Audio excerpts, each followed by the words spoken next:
Good morning. It is Wednesday morning. This is episode 2 of season 2 of the vlog, as in post-COVID vlogging. The first episode back got incredible feedback, and I'm super pumped to be vlogging again. Heading to Tel Aviv now to Sarona for a really exciting back-to-back meetings all day long. Yeah, it's gonna be great. Also, not sure why, but I am super exhausted. Can you tell? Let's do this.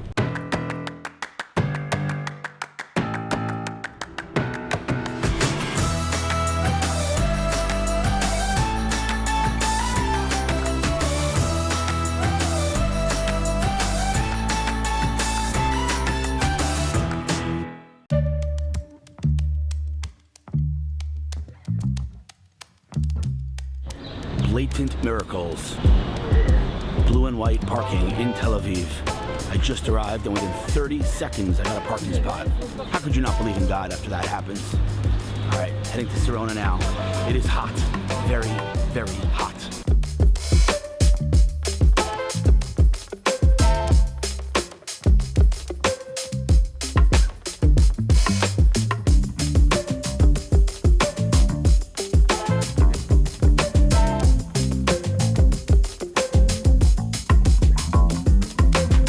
On my way to my meeting, I had to stop at the Apple store. First of all, because the air conditioning is amazing. Also because I just love it here.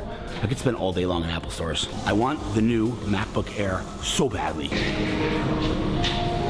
And as I'm waiting in the Apple store, a random stranger walks over to me who apparently follows me on the internet. Let's go say hi.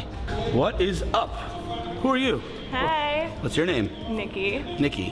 And what did you just tell me? Like out of nowhere, we're just sitting in the Apple store. I love your content. And This I've stuff been following for a while. never ceases to amaze me. I'm just like walking the street of Tel Aviv. So you just made Aliyah, right? Just been Aliyah like a month ago From? New York. Awesome. And your name is again? Nikki. Nikki Hassan. Hassan. And you work in VC, you work with Scott Tobin at Battery Ventures, probably the top venture capitalist in Israel, one of the best in the world. And we're gonna have a cup of coffee. Yes, we are. Super awesome. Thank you for saying hello. I really appreciate Of course. it. Great to meet Thanks you. for all the content. I wasn't sure. Should I come into the Apple store? Should I not come into the Apple store? But now I'm happy I did. I wasn't sure either. And There you go. I just See that? Also, Good the air things conditioning. happen. The air conditioning. It's all about the air conditioning. Thanks, Very dude. true. Bye, guys. Love it. Also, I want an iMac. I've always wanted an iMac. I have zero justification to buy an iMac. I'll never use it. But it's such a beautiful device. I just so want one. Oh my God, it's so hot. Walk outside, it's 50-degree difference. Can't deal. Cannot wait till the winter. If you have been to Tel Aviv and you have not been to Sarona, you don't know what you're missing. And if you have not been to Tel Aviv, when you come to Tel Aviv, first stop, Sarona. The best vibe here. I just love it. The energy is just amazing. Also, every single tech company is in the vicinity of about a half a mile. So, you know, I'm in my element. Love it here. Made it to my office, Paradiso Cafe in Sarona. Nice people, good Wi-Fi, fantastic food.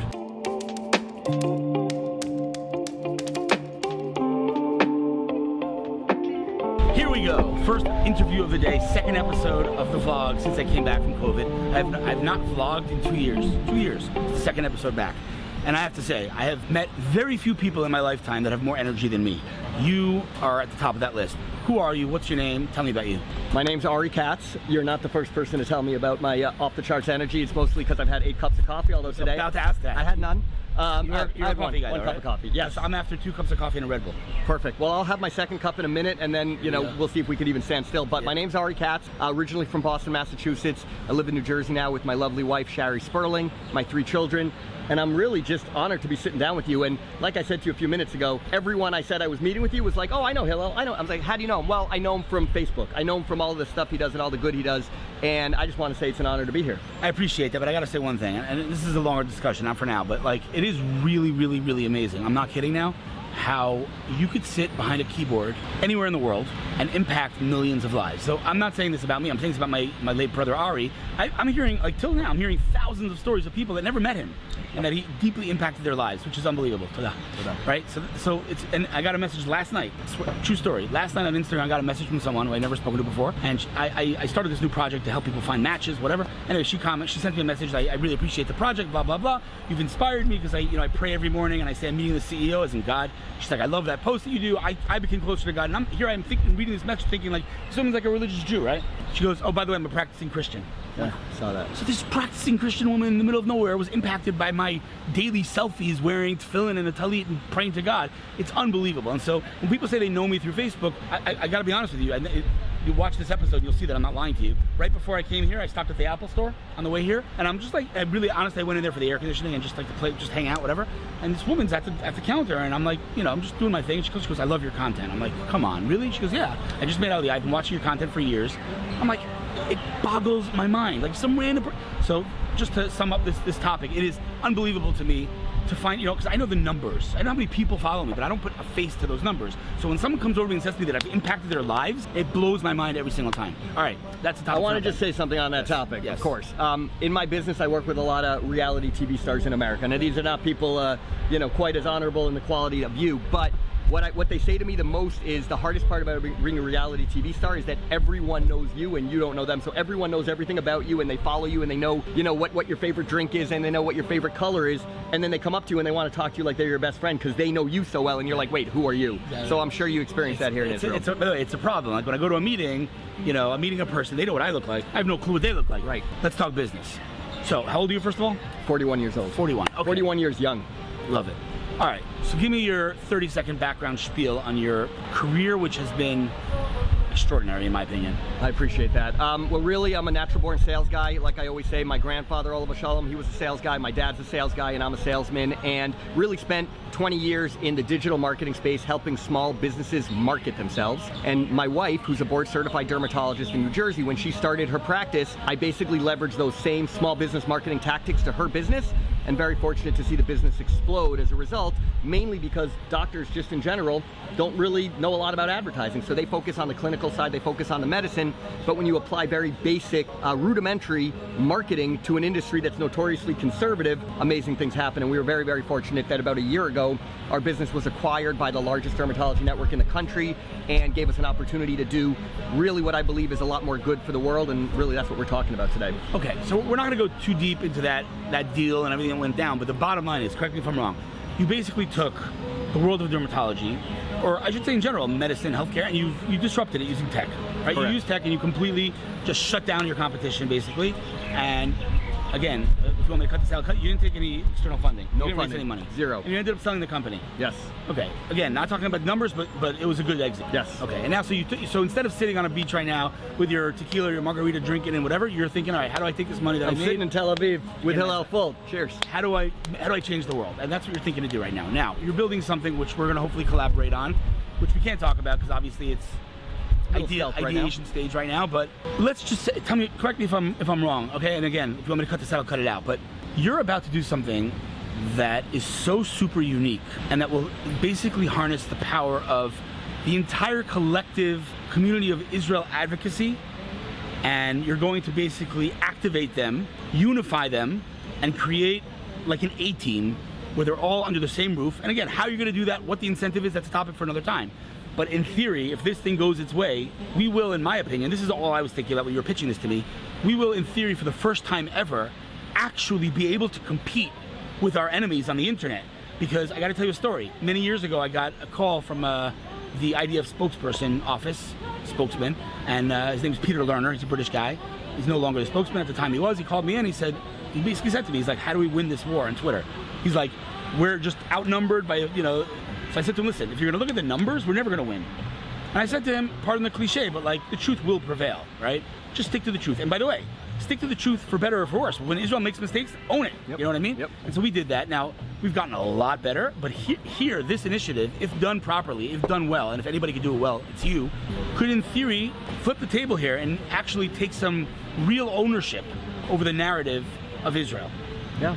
Well, I think that at the end of the day, like what we did in dermatology really translates here, and that's, like you talk about disrupting, I think that in dermatology what worked so well for us was that, you know, we came into a business that had similar providers up and down the street from us, have been doing it for years, had great reputations, but we went at it from a digital marketing perspective that in many other industries they'd laugh at how rudimentary. If you talked about what we did in Silicon Valley, oh, we marketed on Google, we marketed on Facebook, obviously, but in our industry nobody did it. Right. And I think here, similar to what you're talking talking about, I think, leveraging the most basic components of influencer marketing, viral marketing, using content the way you do to spread the name. Like you said, how do we all find out about you? Through your content. Right. That's what this idea is rooted in, and I think that that's why it's going to win, is because it's catering to the next generation that is addicted, unfortunately, but better for worse, to their phones and to content, and that's what we're going to, kind of take advantage of. I love it. You also said something very profound and very accurate, and that is, what is the most valuable currency today, right? It's a really important point. Obviously, me and you, we know this, but you actually articulated it in a way that I found to be very spot on, and that is, what is the most valuable currency in the world? Is it the dollar? Clearly not. Is it crypto? Clearly not. What is the most valuable currency? The answer is attention. The answer is attention. It's eyeballs, right? It's loyalty, it's sentiment, it's emotion, it's getting people's heart pounding. You know, Gary Vaynerchuk told the story many, many years ago that it's a whole long story, but the bottom line is, some guy went into his YouTube channel and bought a lot of wine. And the guy wanted to thank him. So what did he do? He followed the guy on Twitter, and he learned that the guy is obsessed with some football player. And so what did Gary do? He went to eBay, bought the jersey of that player, signed by the player, sent it to the guy's house saying, thank you for your business. The guy sent him back a video of himself crying, saying, I will never buy wine from another company till the day I die. Right? That's marketing. That's sentiment. That's emotion. Getting someone's heart pounding. Right? Getting them focused on you. That is the most important and the most valuable currency today. And that is what you will be creating around a very important cause that we all find to be significant and meaningful. And so, again, if I could play any role here, I'm in, because I think this is tremendous potential. And I'm again, irrelevant of me, I'm very excited to see where this thing goes. So, dude, be in touch with me. Let's figure out how we change the world together. 100%. And anything else besides that, many things we talked about. If there's anything I can do to help you ever, let me know. There's always things you can do, Hillel, and I think that what you're doing, not just for the Jewish people, for the state of Israel, for the generations of entrepreneurs and tech guys to come out of this, country, which again we all know is getting more and more publicity. It's awesome. The fact that I can go on Facebook, you're actually one of the only feeds on my Facebook feed that I sit and read. And Facebook knows it, obviously, so my algorithm just keeps showing me your stuff. But I love everything you do. It's really rooted in authenticity. It's really rooted in wanting to help. This is about you, not me. Okay, but I just want to say, man, I appreciate it. I'm excited to work with you because I think that having partners like you, like we talked about, it's not about the money. I don't think either of us are driven by money. We're driven by, in my case, and I'm sure your case too, the legacy, 100%. The legacy of your brother, the legacy of you, the legacy of me, and something that's going to live well beyond us. I don't want to be known as the cool sculpting king and the guy who created this amazing dermatology practice. Right. I don't want that on my tombstone. Right. I want bigger things, so that's really what we're trying to do here. I'll just say one thing to sum this up, because I think you know this, but it's an important point, and that is, the reason that you, like you said, read my Facebook post is not because I'm some kind of rock star. The reason that you or anyone else reads my stuff, and the reason that my engagement is so high, is because I don't talk about myself, right? I'm giving a stage to other people, whether it's entrepreneurs, whether it's investors, whether it's Israel, whatever it may be. I'm giving them a stage. How do I do that? Through interviews, through features, through lists of people, giving others a stage. And other people and businesses need to understand that gone are the days when you could sit and talk about yourself all day long. No one wants to hear about a company talking about themselves. Instead of focusing on yourself, focus on others. Give others a stage, empower others, elevate others, pave the road for others to go on their way to success, and you end up joining them on that road. I think that's great. And that's the whole world of marketing in a couple of sentences. I think that's fantastic. I'm excited, man. I'm super pumped. Thanks, dude. Just finished a couple of more meetings that I could not get on camera, but let's just say very big things coming on all fronts. Super pumped about that. Now I'm going to meet Stephanie and Melanie Amini, two identical twins who have a marketing company. We've been saying we need to catch up for about 2 years, and we have not. So I'm excited about that. And then a spontaneous meeting with a journalist who writes for Vogue, who came to Israel and was told to meet me. Very excited to meet her. And then a couple of other meetings throughout the day. It's going to be a nuts day. It already has been a nuts day. It's going to be even crazier. Now off to WeWork Sarona to meet Stephanie and Melanie.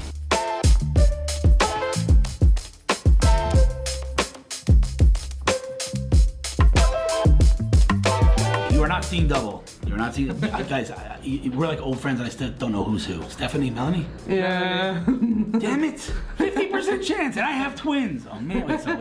Stephanie, Melanie. Yeah. Stephanie, Melanie. Okay. These two lovely ladies are the Amini twins. I feel like how long have we known each other? How old are your My twins? twins are 11. So we've known each other 11 years. Oh, is that true? Yeah, we met at a housewarming of a mutual friend. That's so And funny. you just had the twins, and you grilled us That's so funny. about being twins. What's it like being baby twins? You guys are identical, right? Yes, we are. Yeah, 100% make sure. DNA match. So you did DNA Yeah, test, okay? yeah. Because like I always thought if they're born in the same sack, then they're identical, but that's Yeah. not actually the case. You have to actually take a DNA test. I was told. Oh, I don't know. I think fraternal twins are not 100%, they're 50-50, but... Because one of my closest friends growing up are twins that look exactly alike, but they're not identical. Like officially not. Yeah, identical. that's weird. It's like, I don't know. let us have the identical Okay, thing. more importantly though, more importantly, so the Amini twins have an amazing. You guys call yourself an agency? Yeah? Okay. Gossip Media. How'd you come up with that name, by the way? I'm just curious. Okay, so we were like kind of as teenagers, or maybe older teenagers, obsessed with Gossip Girls, the TV show. Okay. And then we just kind of like loved the way it, like, not necessarily the negative part of gossip, but about spreading a message. Love it. And I kind of stuck to the name. Oh, I like that I actually. bought the URL just because I was like, GossipMedia.com? .co.co. Okay. Someone for some reason has the .com and they won't let go They of won't it. let it go. Is it active? Are they doing something? No, with it? No, nothing. That's great. So I basically just like really like connected with that word, and we saw the positive. It's really interesting. I never And, thought about that. yeah, Because and- gossip, they say is a bad thing because it spreads so fast. But if Yeah. you're doing marketing, you want it to spread so Yeah, fast. totally. Never thought about So that. I bought the URL and just left it there. I think maybe 7-10 years, something No, like that. Seriously. Yeah. Something like that. Yeah. And then we, kind of got into the marketing game and built our reputation. And then when we started the company, it was like, well, obviously we're going to call it Gossip Media. Love it, love it. Okay, so basically you guys work with mostly tech companies, right? Mm-hmm. Okay, and you basically, your offering, correct me if I'm wrong, is full stack marketing, right? So, Yep. for example, when I join a company as an advisor, I build the strategy. So I remain on the strategy level. A couple of things I'm hands-on with, like the PR, but mostly I'm on the strategy level. You guys both build the strategy and execute it, right? So you are hands-on, right? Yeah. So Super. anything from copy to social media, yeah. video content, Yeah. content marketing. What else? Influencers, Yeah. that's like a big one right now. It's like hot term, but we're really like honing it in and not just kind of flashing money out to influencers and creators where And you measure everything. measure everything. Data is everything, because otherwise Love it's a it. waste of money, and we really track conversions and Right. whatever it is. Though there is this big belief about influencer, and that, especially with Israeli startups, that they want results. It's not performance marketing, but you would like results. Right. But it's a big part of it is branding. So a lot Yeah. of times it's in order to get branding efforts into a new country or into a new region, Right. and so influencer really works. So I don't know if I ever told you this story. It's a funny story, but I was many years ago, probably a decade ago. I was invited to an offsite for a big VC to give lectures to their CEOs, and so I got up, and I'm talking like CEO of Waze was there, like big names. And I said, basically, I talked to him, I gave them my whole spiel about marketing, and I said, guys, measuring is extremely important, but not everything needs to be measured. You can't measure how a person feels about you, and, Right. and if you're quantifying everything you're doing in clicks, you're doing something wrong. Right. Right after me, Avishai Avrahami spoke, the CEO of Wix, and said, guys, if you're not measuring, you're not marketing. We literally contradicted ourselves. And today we're good friends. So I think that, there's this whole age-old thing of like seeing a Coca-Cola sign. You don't go and buy a Coca-Cola Right. immediately, but you remember it. So it's the same with influencers and the same with marketing, is that you need to get it into their heads and Right. let them see it more and more, and then they'll make a decision. But yes, ultimately you want to see if the things are clicking and Yeah. performing. Right. But- Okay, so I'll just say one thing, okay? Okay. This is my opinion. If you're watching this and you need marketing, these guys undercharge like big freaking time. Like, you guys be charging double, triple what you're charging. So I'm just saying, before they realize how good they are, if you're looking for marketing, hit them up at just gossipmedia.co, or what, I'm assuming your emails are just Stephanie or Melanie at Gossip It's Media? Steph at gossipmedia.co and Mel. Okay, so STEF? Yep. Okay, so just hit them up because, And we're big on LinkedIn. So. I mean, I'd hire them, honestly. Like, if I had a marketing, if I had a tech We've company, like almost worked together like I think 100 it's- times. I'm saying, but like you, honestly, with all, I don't mean to like put myself down, but like what I offer is not even like close to what you guys offer. Like you offer what I offer, and then a whole other layer, which is Right, actually right. executing. So it's unbelievable. Yeah. So anyway, if you're looking for marketing and you want to get a premium product at a non-premium price, hit these girls up. All right, guys, this was awesome. Have we done an interview before on the vlog? I don't think so. That's We've weird. appeared in one in like a. Hey, That's weird. How come we've we're never walking done one? That's so by. I strange. know. Oh, it's long overdue. Yeah. And next time we have to do it over steak. But I don't know who decided yeah. we're meeting in WeWork today, not at a steak place. What was that about? Air conditioning. Air conditioning. Fair point. That's another thing we share in common is a love of air conditioning. By the way, their office here is literally an icebox. Like, and I like it cold, but that is nuts. And wearing t-shirts, and I'm By the way, I went to Chicago a couple of years ago in the middle of the winter. It was literally a foot of snow and I was walking around with a t-shirt. People thought I was nuts, but I'm like, I love the cold. At some point, you just don't feel the cold anymore. It's true. By the way, I'll choose freezing cold weather over heat any day of the week. 100%. There's people who like the heat. They sit there like, oh, I'm like, dude, you're like not. They haven't been outside. People that like the heat and like sitting in the heat and sweating, they're nuts. Are sociopaths. That's all I'm saying. All right, guys, this was fun. Let's do it again soon. Right. And that's a wrap. Heading back home now for a couple more meetings over Zoom. But yeah, today was pretty epic. I did meet with this Vogue reporter. There was not a chance I was getting her on camera. These guys want to be on the vlog. Say, what's up? What's up? What's up? What up? Yeah, it was a great meeting. She's doing a piece on Israel. So I gonna make some introductions for her. Anyway, super pumped about tomorrow. Jam-packed day. Today was great. See you tomorrow.